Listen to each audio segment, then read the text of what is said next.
It was a Big 12 battle tournament for the ages, but UCF came up just short. You are Locked On UCF, your daily podcast on the UCF Knights, part of the Locked On Podcast Network, your team every day.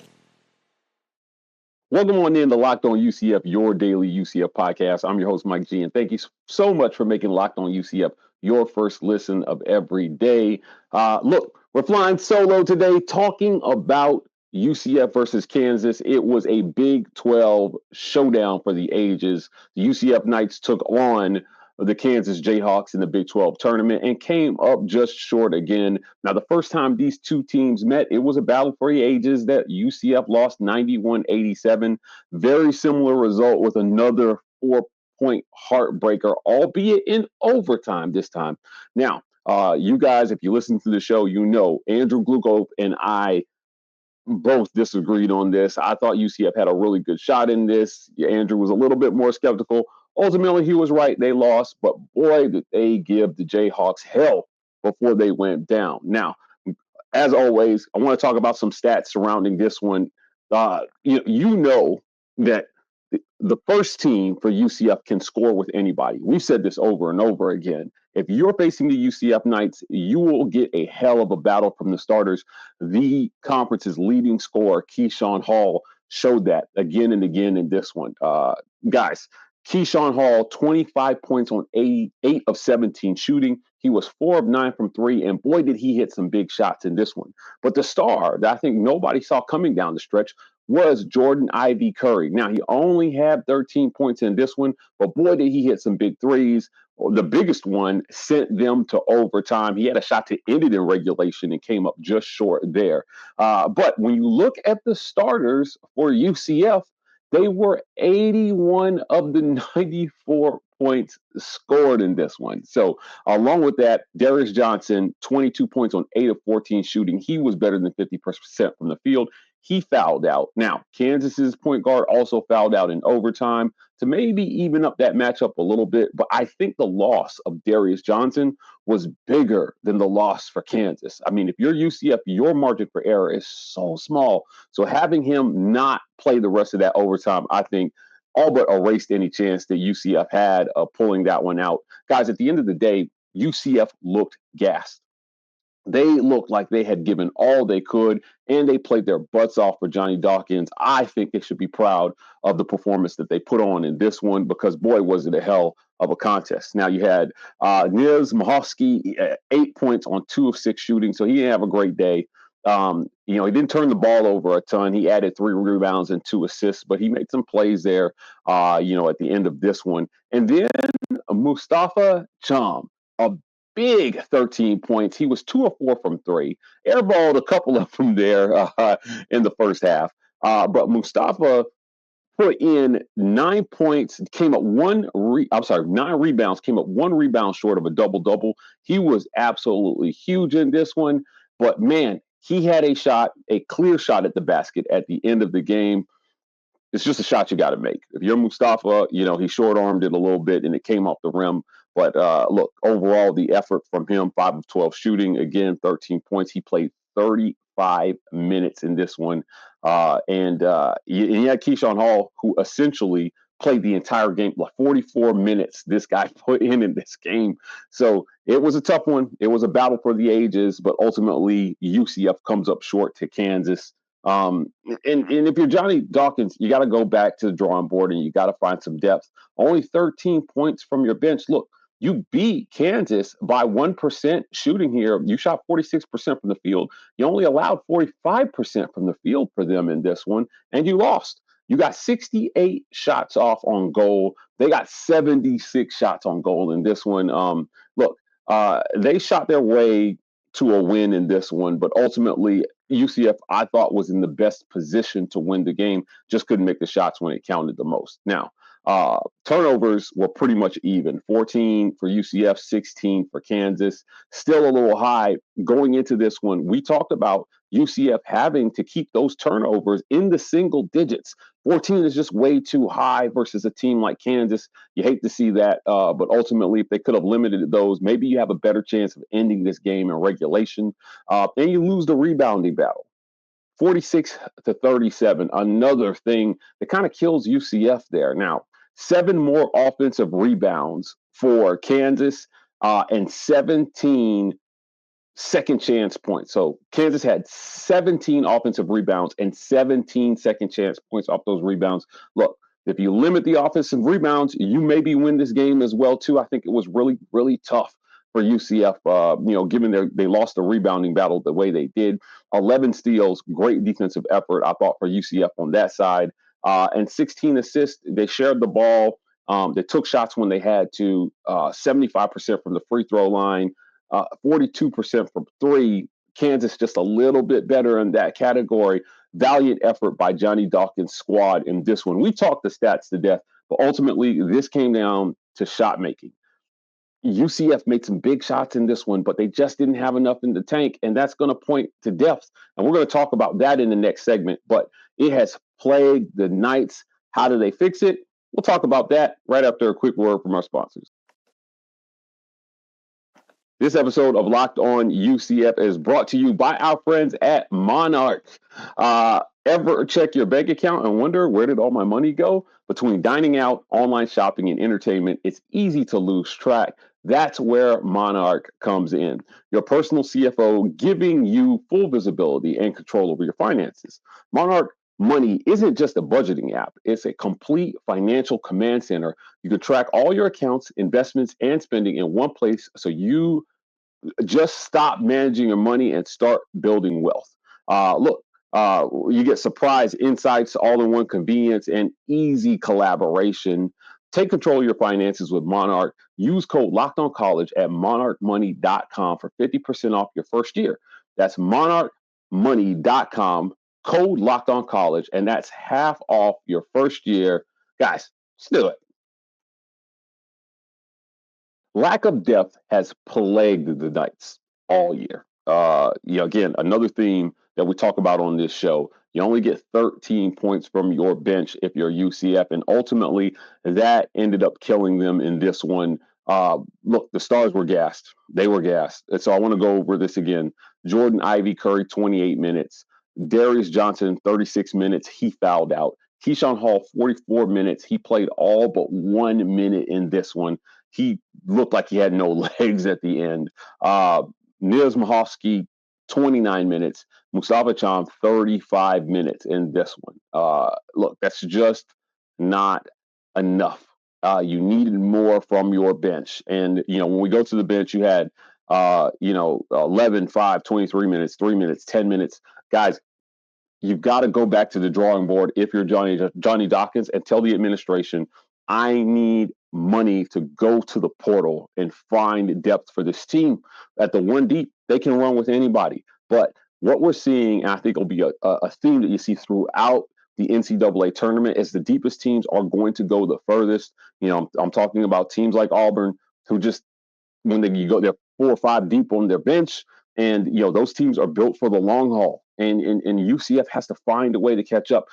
Look, the Big 12 Conference is probably the second best conference in college basketball. So you've got tough competition in conference, and you got to keep up from a depth standpoint. So how do they go and get more talent? Again, it falls back to NIL. There's got to be a strong NIL commitment to this program. And Dawkins, I think that these guys played hard enough and they put on a good enough show against enough good teams this year. A 1-point loss to Houston, right? I talked about Kansas the first go around, a 4-point loss, 91-87. They put on a show. They beat Texas A&M, who was clearly in the tournament, to start their season. This squad could play, and they just didn't have the extra guys they need, that extra oomph off the bench to get them over the hump against the better teams in the Big 12.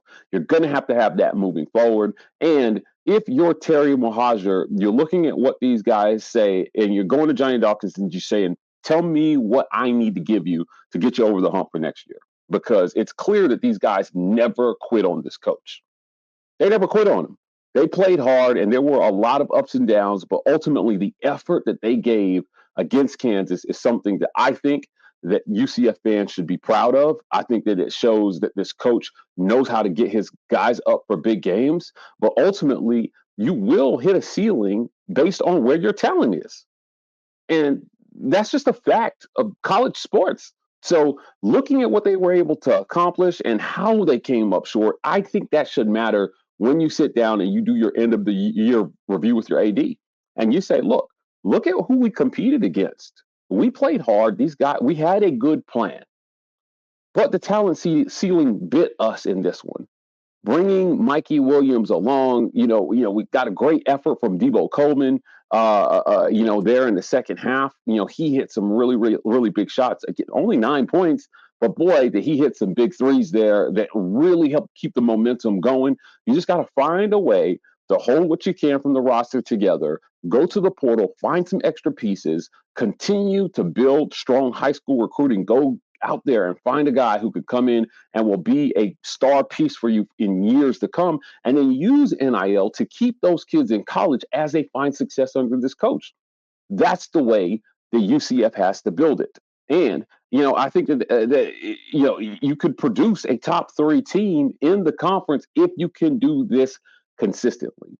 So will they get behind Johnny Dawkins? That is a question I think that needs to be answered.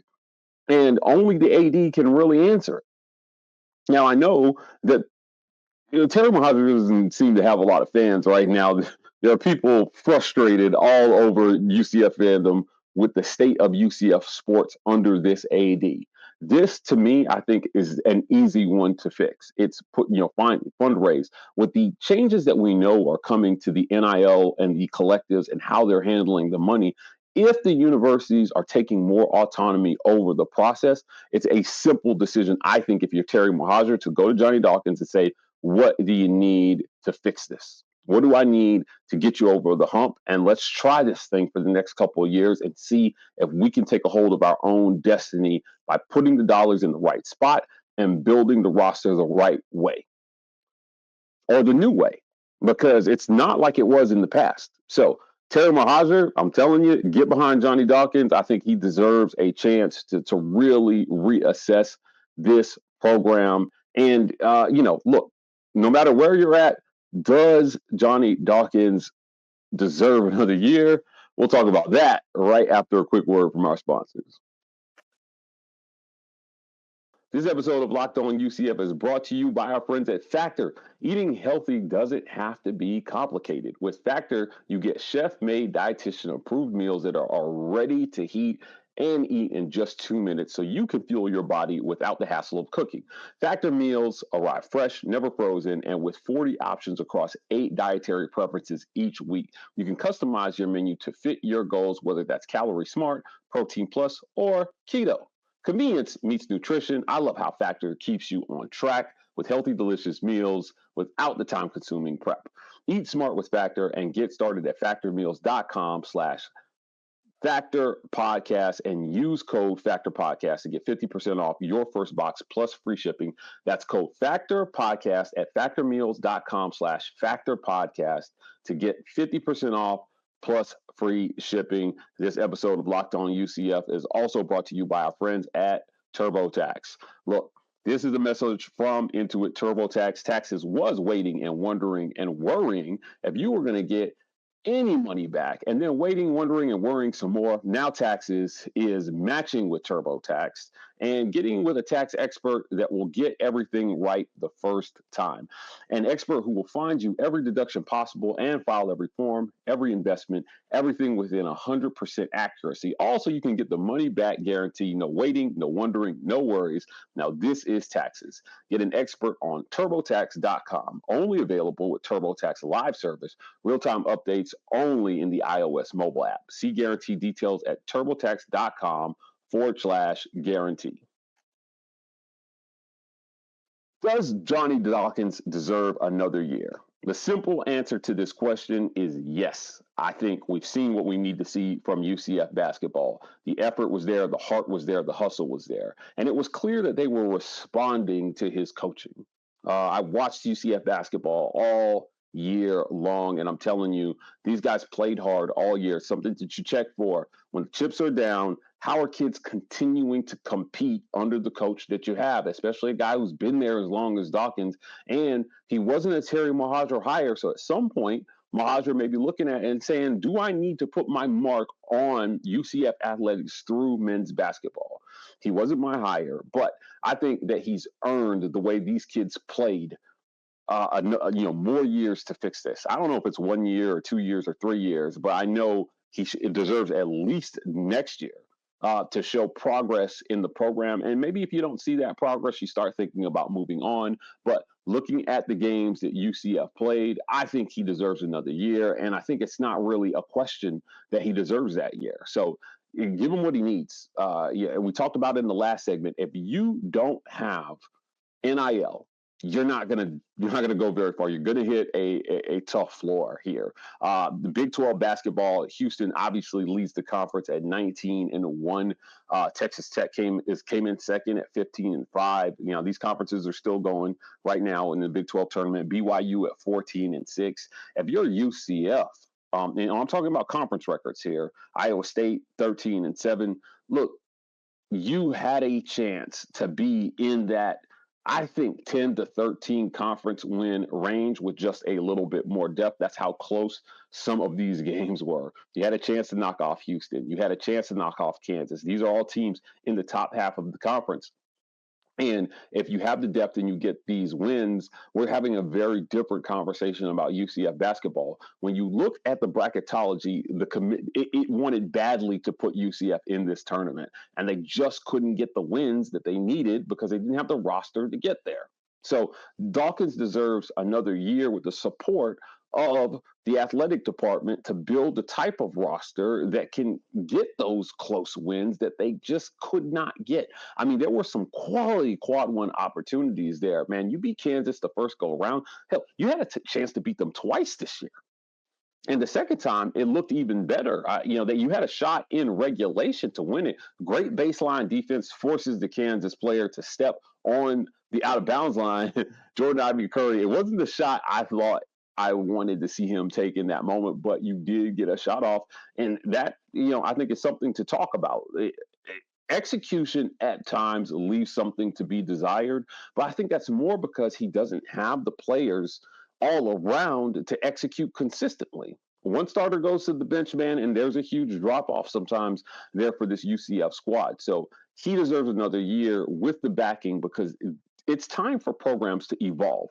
College sports is evolving. And whether you like it or not, NIL has changed the way that you have to look at roster management. Not only do you have to go to high school with a bunch of money, you have to go to the portal with money, but you have to re-recruit your own roster every single year. So you have to have dollars to get guys to come back. Guy comes to UCF, he plays out of his mind, and the next thing you know, through back channels, coaches are reaching out to players, trying to siphon them away from programs like UCF.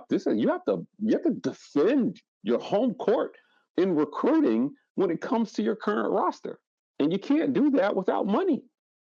We're seeing it. I've talked to coaches in a lot of post games this year, and you ask them, hey, what is making basketball so good this year? And a lot of the coaches responded to me and they said, it's the return of all the talent due to NIL. NIL is keeping guys in college longer. And if you're UCF, you got to be able to take advantage of that the same way the top programs are taking advantage of that.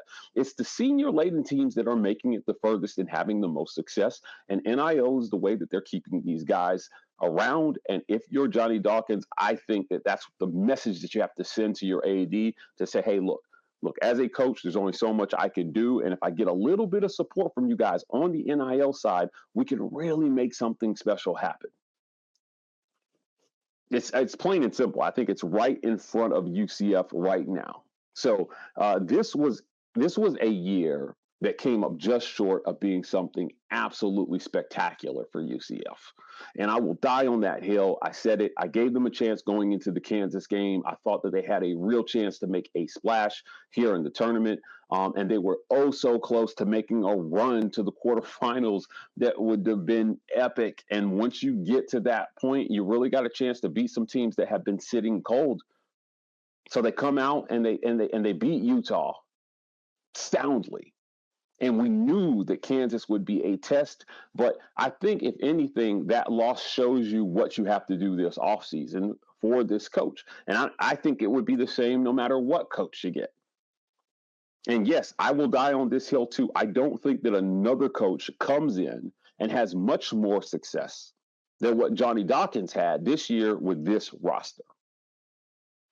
I think this is a well-coached basketball team, and I think it showed through their effort. And if you're Terry Mahajer, don't mess this up. Don't mess this up. Just, give the guy another year and give him the support and see if you can make it work with him in this day and age with this roster.